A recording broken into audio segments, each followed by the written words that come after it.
Hey guys, we're going to show you how to remove the Bluetooth module which may be faulty in your BMW 120i. You will need a 8mm socket and a 10mm socket, and that's all. Start by removing this mat, and then we'll need to remove this part here. Take it completely out,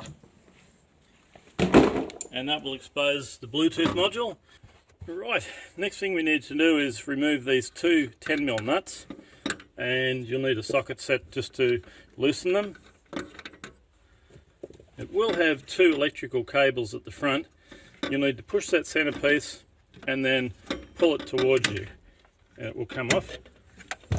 Now this whole unit needs to go out that way, and that will reveal two plugs at the back you'll need to remove. This first one's a little tricky. It will be plugged in like that. You'll need to push that centerpiece to release the green leather, then the whole socket will come out. And this one here is just the centerpiece.